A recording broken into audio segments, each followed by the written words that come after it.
Nesse exercício, é solicitado que se determine as tensões sobre essa associação RC-Z1 e associação RL-Z2.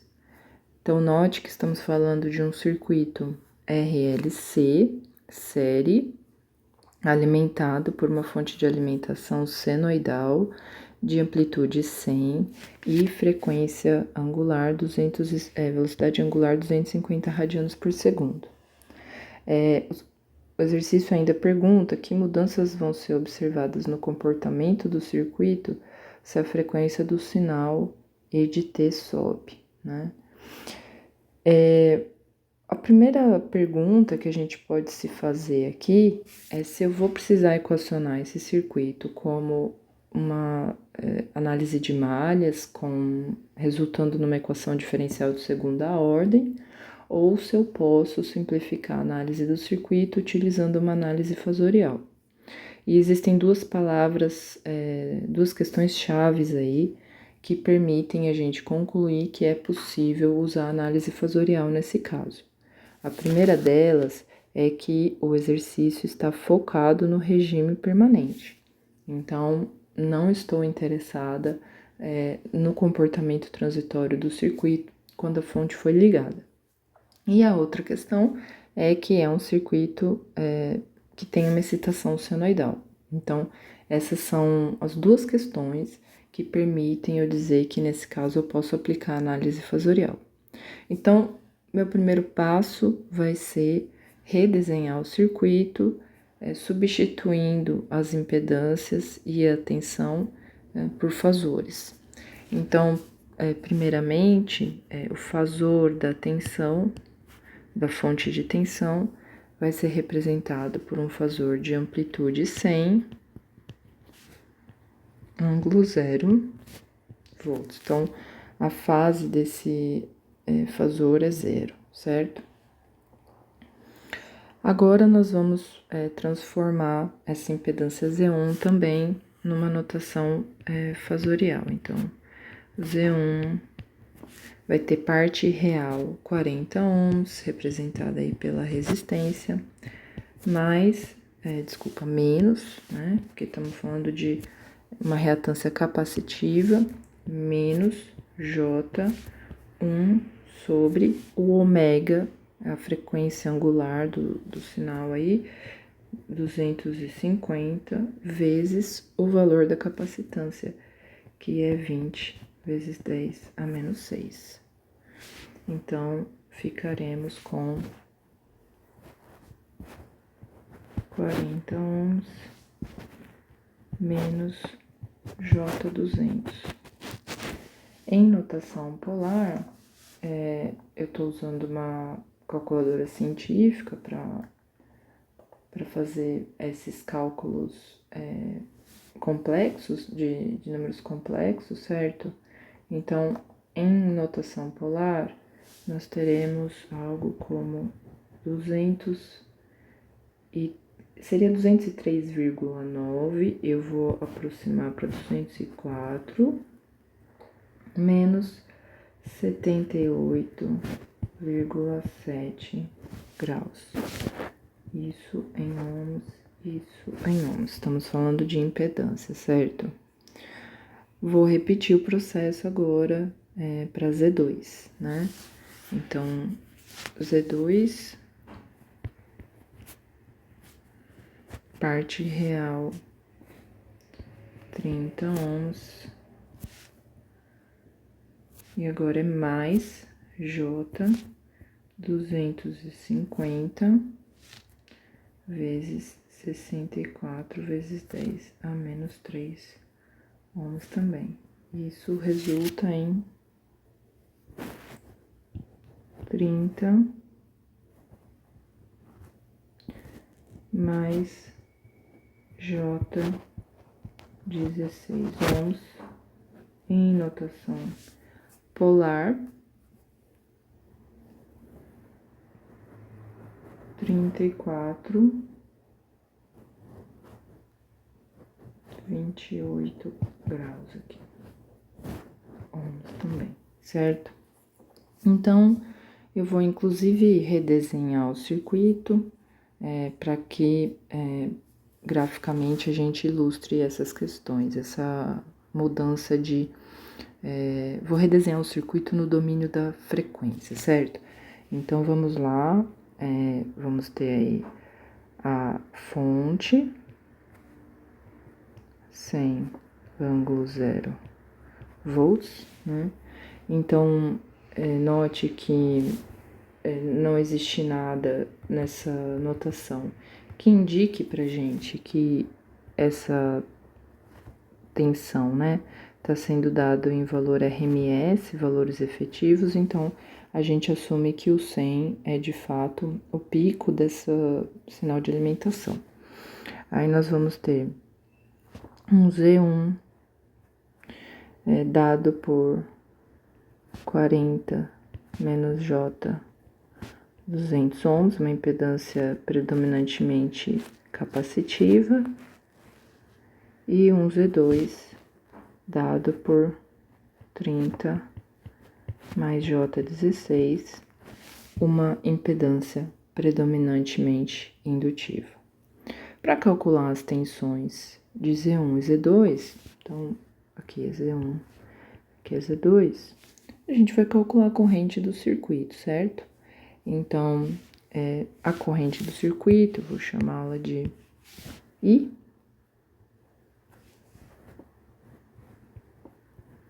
I fasorial, né? E ela vai ser dada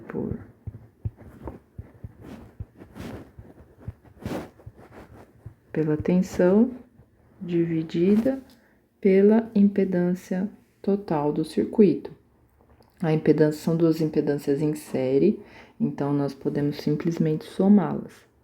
A parte real somada vai ser 40 mais 30, então a gente está falando de 70.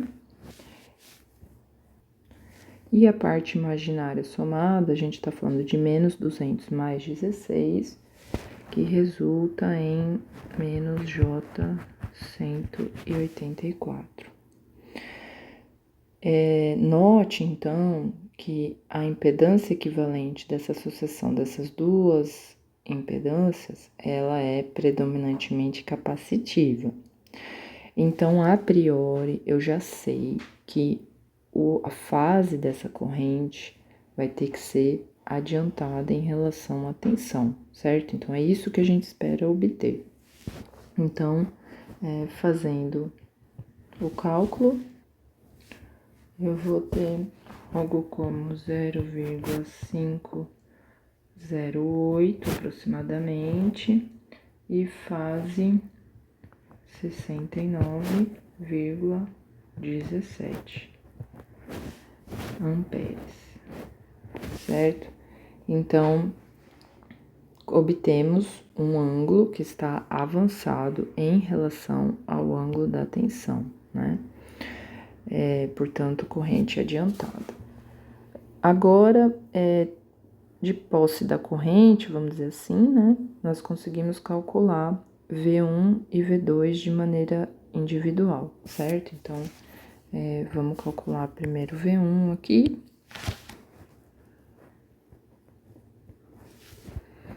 V1 vai ser dado por Z1 vezes I.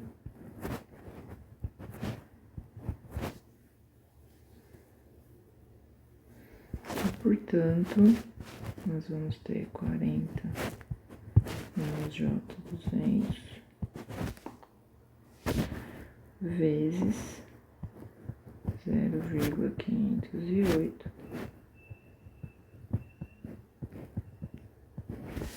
Paula, tem problema ficar expressando o cálculo das multiplicações, usando horas notação polar, horas notação retangular?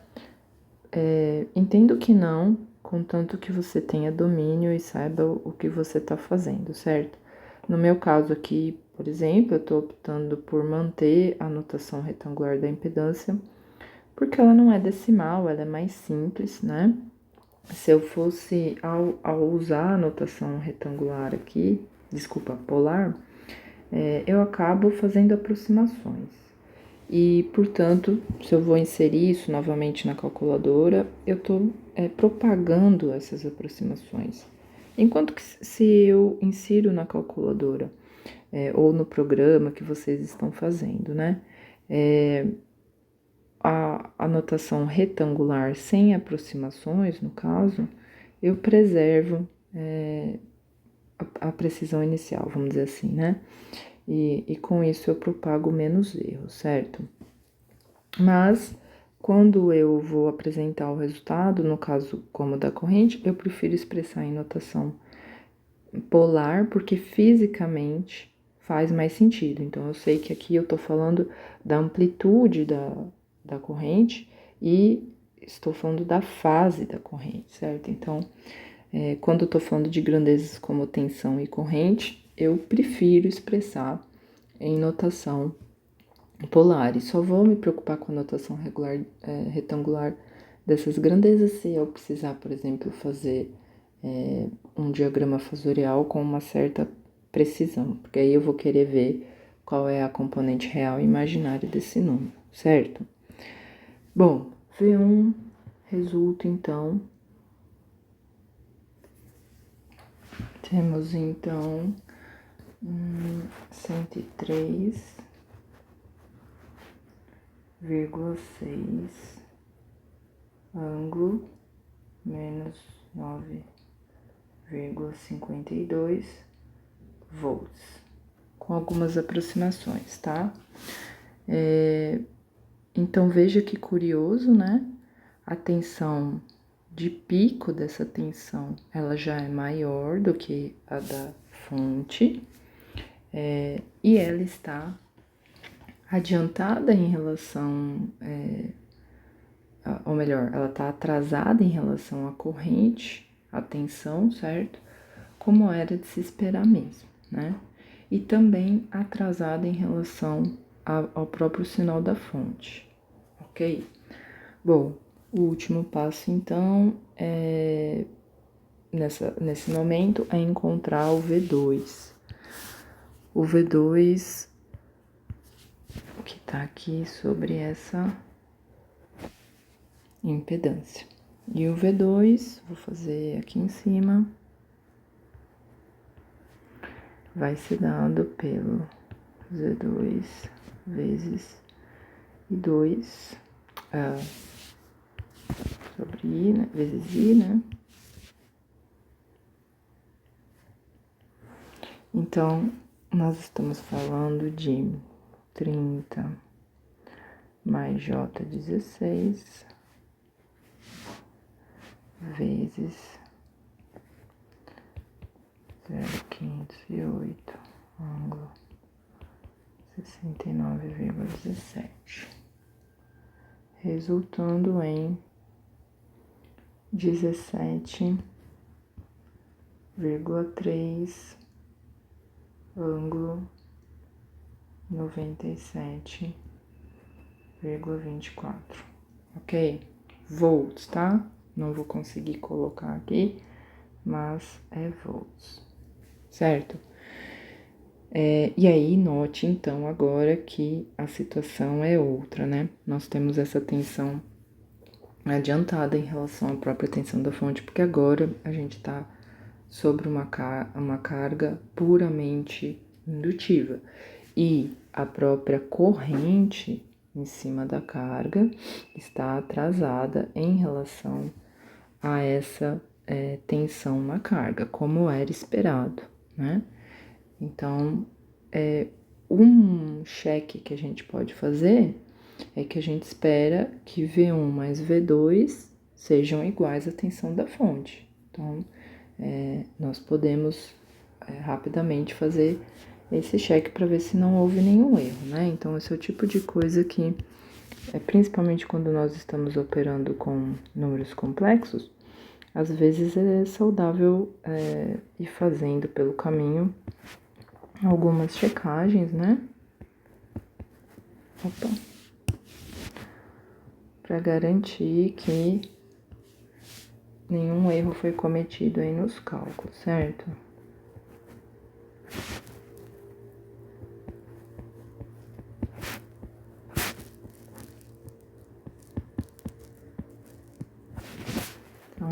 Será que é, né?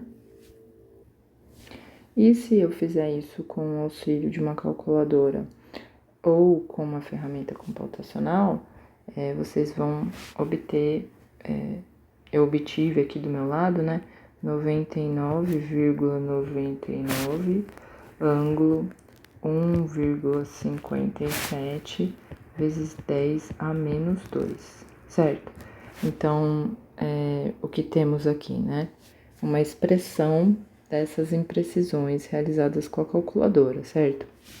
Então, um número que é muito próximo de 100 e um ângulo que é muito baixinho, muito próximo de zero, certo? Mas tudo indica que os meus cálculos estão ok. Será que parou por aí? Eu já achei as tensões sobre Z1 e Z2? Apesar do circuito não explicitar isso, ele dá a entender que a gente quer, na realidade, as expressões de V1 e V2 no tempo, certo? Porque, inclusive, se questiona qual é a mudança observada no comportamento do circuito se essa frequência subir, né? Então, o que a gente precisa agora é expressar V1 e V2 em função do tempo. Então, V1 de t, no caso,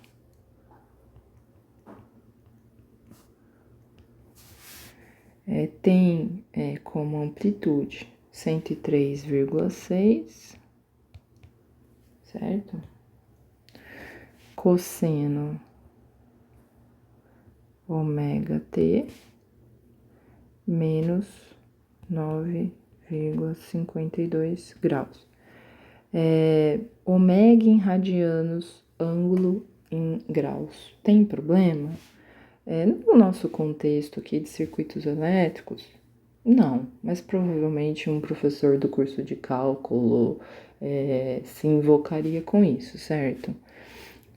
Mas se vocês forem transformar para radianos, é importante de alguma maneira deixar isso expresso, né?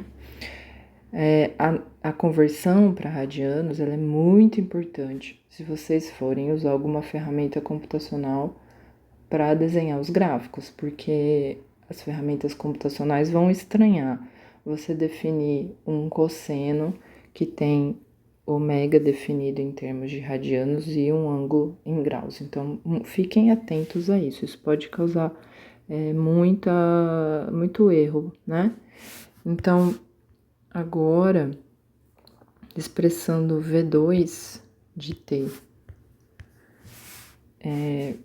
temporalmente, no domínio do tempo, nós teremos 17,3 cosseno ômega t mais 97,24 graus, ok? Note que o que acontece, né? Se nós subirmos a frequência do sinal, né? Então, a primeira questão é que nós estaremos mudando as impedâncias, certo? Então, vamos supor que a gente dobre essa frequência, vamos supor que a gente vá com uma frequência para 500 radianos por segundo, né? Então, nesse caso, nós vamos mudar aqui o cálculo da impedância da reatância capacitiva e também o cálculo da impedância da reatância indutiva. Eu vou até recalcular aqui o Z1 e o Z2 para essa frequência angular de 500 radianos por segundo, porque é possível, por exemplo, que eventualmente se mude o balanço do circuito, né? Então, vamos lá. Eu vou fazer aqui o Z1 para 500 radianos por segundo. Então, fazendo aqui no cantinho, né? Para ômega 500 radianos por segundo, a gente teria um Z1 que seria dado por 40 ohms menos J 100. Então, note que a reatância capacitiva caiu pela metade, né? E o Z2, parte real não muda com a frequência, né? 30 ohms, e aí vamos fazer aqui 500 vezes 64 e a menos 3, uma reatância indutiva que dobra. De fato, como era esperado, certo? Não precisava ter gasto tempo aqui com a calculadora, mas isso acontece frequentemente com engenheiros. A gente para de usar a cabeça e usa mais a calculadora. Então, minha reatância capacitiva, ela caiu pela metade e a reatância indutiva dobrou, certo? Com o simples aumento da frequência angular. Vamos ver, então, qual seria o novo Z equivalente. Então, a gente está falando de somar as partes reais, certo? E a gente ainda vai ter uma frequência, uma impedância equivalente predominantemente capacitiva, mas por pouco, né?